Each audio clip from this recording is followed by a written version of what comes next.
Perfect World, a short story by Daniel Miller. Since he was little, Henry had always been making paintings on acrylic canvases. With every piece presented before a small crowd of his parents, he could tell a whole story from start to finish, using the art as his script. At the young age of 5, his imagination was alive with flair and creativity. Creatures which exist and once existed were the supporting cast for his original characters. A concoction of human beings in the most fantastical of manifestations. By the age of 9, things changed. The years passed by, aging the world around him and laying dust around the house. Along with the changes, Henry grew older, and with the changes, the real world became more depressing to fully understand, so he deliberately chose not to engage with the world. Keeping himself to himself and swiftly learning what was taught in school seemed to be the best way to cope with the world then. Henry had always wanted to believe that the world had the potential, no, the will, to heal from the illness and wounds of conflict, disease, greed, and all things he saw as harmful. Taking inspiration from his own thoughts on reality, he would put the pencil onto the carefully knitted canvas and outline the people and animals and buildings and all the rest of the environment of the world within the art. By the age of 14, Harry continued with his canvases. Having matured a lot upon the entry of the teen years, he had not come under attack from the imperfections most other kids at his age did. He did not have skin-irritating acne. He did not have to put up with spots or warts or pimples. Throughout his teens and beyond, his skin had remained finely preserved, protected throughout puberty by his innocence, by his marvellous abilities of creation. At high school, he became self-contained, self-limited in terms of his outlets and doings at home. As much as he tried to keep his creativity, it occasionally leaked out in his English classes. It was not in poetry, but in short storytelling and narrative structures. This strange yet naturally gifted talent had grabbed the attention of his teacher and classmates by storm. Across mathematics and science, he got by with simple and easy enough mistakes common to everybody. In art and design, he had no control over hiding his power. With implement in hand and canvas before him, his potential ran wild, giving birth to, sometimes, the unorthodox and unusual, but amazing and carefully crafted presentations. Socially, Henry was a bit of a recluse. He had a small handful of people he got on well with.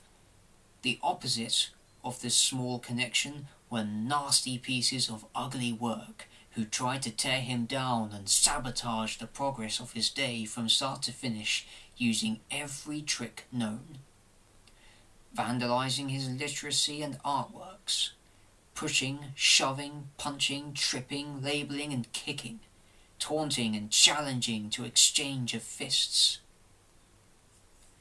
Despite his seemingly solid composure, Henry broke down after passing the threshold into his home.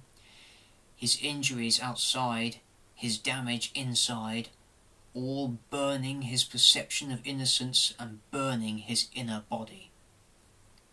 At the age of 29, Henry chose to stay home after his father passed on. With no one else in the family to turn to, his mother was all alone.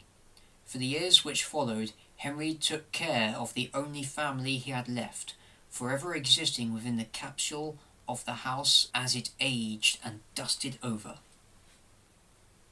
Outside, the world changed further, spiralling deeper into the despair from which there would be no light, no glimmer of hope.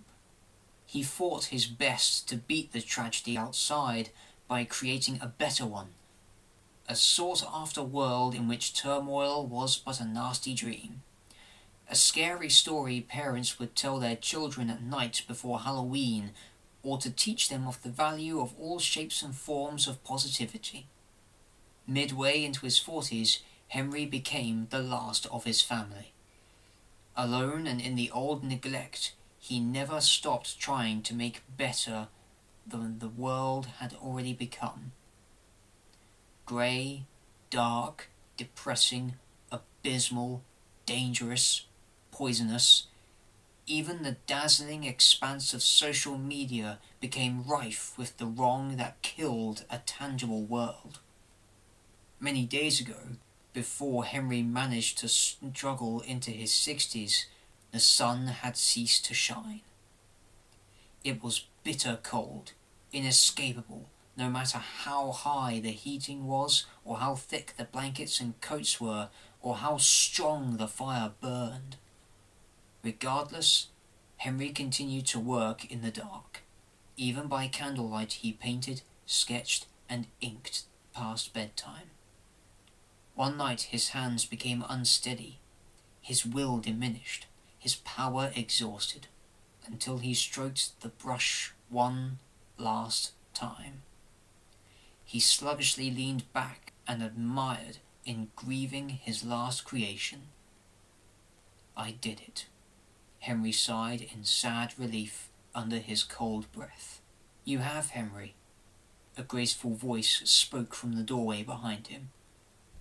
"We're so proud of you," a second voice added beautifully. "But it's time to sleep now." Henry turned his head towards the doorway slightly.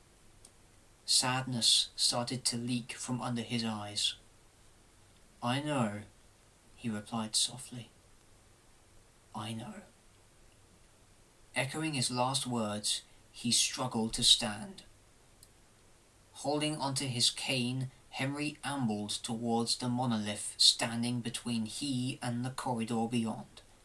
Reaching out a hand, he entered into the impassable darkness, into the depths of peace.